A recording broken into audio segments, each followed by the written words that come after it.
एक बार की बात है, रामू और शामू नाम के दो मित्र थे। रामू स्वभाव से आलसी और कामचोर था। वो हर वक्त कोई काम करने या मेहनत करने से पीछे हटता था। रामू की माँ अक्सर उसे डांटती रहती। अरे कल मुहे कुछ काम कर ले, कब तक घर पर दिन भर बैठा मुफ्त की रोटियां तोड़ेगा, जब देखो सोता रहता है निकम्मा। अरे माँ क्यों सारा दिन मुझ पर चिल्लाती रहती हो, कर लूंगा काम, अभी तो मेरी सोने और खाने पीने की उम्र है। ये बोल के रामू गुस्से में पैर पटकते हुए घर से बाहर जाने लगा। तभी शामू आ गया और बोला, अरे दोस्त, इतने गुस्से में कहाँ भाग रहे हो, रुको रुको। अरे शंभू, माँ सारा दिन बोलती रहती है काम कर काम कर, काश ऐसा हो मुझे कोई काम ना करना पड़े, बस आराम से बैठकर खाने को मिलता रहे, फिर तो जिंदगी के मजे ही मजे हैं। ये ख्याली पुलाव बनाना छोड़ो और मुझे किसी काम से दूसरे शहर जाना है, तुम भी साथ चलो, इसी बहाने थोड़ा मन भी बहल जाएगा। चल यार शंभू, इसी बहाने माँ की डांट से कुछ देर के लिए बच जाऊंगा। अब दोनों शहर की ओर रवाना हो गए। चलते चलते शामू ने बोला, दोस्त रामू, थोड़ी देर यहाँ रुककर विश्राम कर लेते हैं, वैसे भी रात हो चुकी है। दोनों वहीं एक पेड़ के नीचे बैठ गए। रामू की नजर पेड़ की टहनी पर कुछ चमकती हुई चीज पर पड़ी।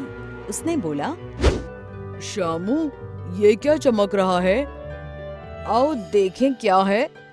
अरे दोस्त रहने दो, पता नहीं क्या है, हम यहाँ से चलते हैं। तुम भी खामखा डरते हो, एक बार पेड़ पर चढ़कर देखें तो सही, आखिर है क्या। दोनों जैसे ही पेड़ पर चढ़ने लगे, तभी उन्हें एक आवाज आई, रुको। एक महात्मा जो वहीं नजदीक विश्राम कर रहे थे, उन्होंने दोनों को रोका और बोला, ये रोशनी उस जादुई घर से आ रही है जो उस पेड़ के पीछे बना है। रामू ने जब पेड़ की ओर देखा तो हैरान हो गया।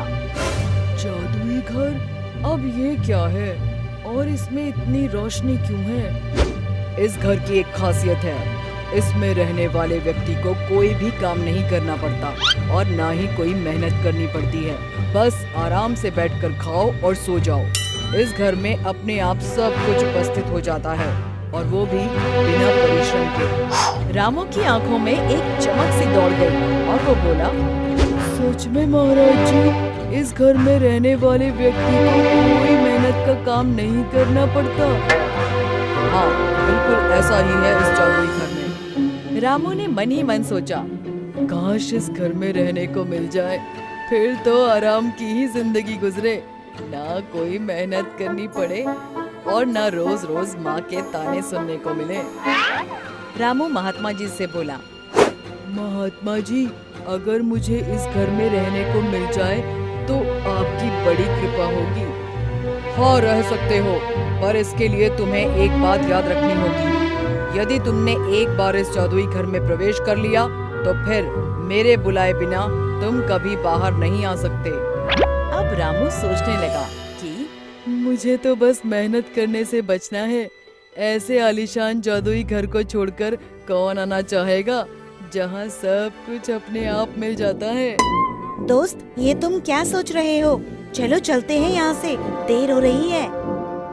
तुम जाओ, मैं अब इसी जादुई घर में रहूंगा। रामू जादुई घर में जाने लगा। उसने शामू की एक न सुनी। शामू क्या करता, वहाँ से मायूस होकर चला गया। चमकते जादुई घर को देखकर रामू दंग रह गया। जैसे ही उसने घर के भीतर प्रवेश किया, घर का दरवाजा बंद हो गया। रामू बहुत खुश था। उसने सोचा, बहुत थक गया हूँ, अब कुछ खाने को मंगवाता हूँ, मुझे भूख लगी है, कुछ खाने को दो। ढेर सारे पकवान रामू के सामने लग गए। रामू इतने ढेर सारे पकवान देखकर खुशी से चिल्लाया, इतने सारे पकवान और वो भी बैठे बैठे, अब आएगा ना जिंदगी का मजा। भोजन करने के पश्चात रामू ने सोचा, थोड़ी देर सो जाता हूँ, बहुत नींद आ रही है। रामू सो गया। कुछ देर बाद वो सोकर उठा और फिर कुछ खाने के लिए मंगवाने लगा। फिर उसके आगे ढेर सारे पकवान आ गए। कुछ दिनों तक ऐसे ही चलता रहा। रामू जो मांगता जादुई घर में उसे वही खाने को मिल जाता।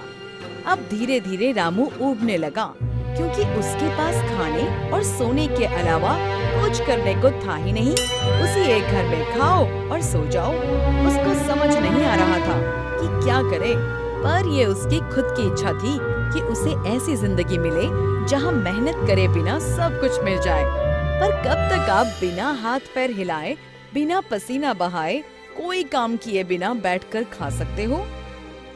रामू जोर जोर से चिल्लाने लगा, महात्मा जी, मुझे इस घर में नहीं रहना, मुझे यहाँ से बाहर जाना है। मैं मेहनत करके कमा कर खा लूंगा, पर यहाँ तो मैं पागल हो जाऊंगा।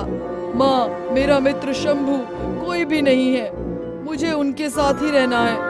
महात्मा जी, मुझे वापस भेज दो मुझे, महात्मा जी। चिल्लाते हुए अचानक से रामू को आवाज आई, अरे निकट्ठू, उठ जा, सूरज सर पर चढ़ाया है, कोई काम ढूंढ ले। अपने मित्र शंभू से कुछ सीख ले, वो कितनी मेहनत करता है। रामू टपक से उठा और घबराया हुआ बोला, माँ तुम, मैं जादुई घर से बाहर आ गया या फिर कोई सपना देख रहा था? रामू को समझ आ गया था कि बिना मेहनत किए जीवन बेकार है। शिक्षा, हमें हमेशा परिश्रम करते रहना चाहिए, क्योंकि परिश्रम का फल सदैव मीठा होता है।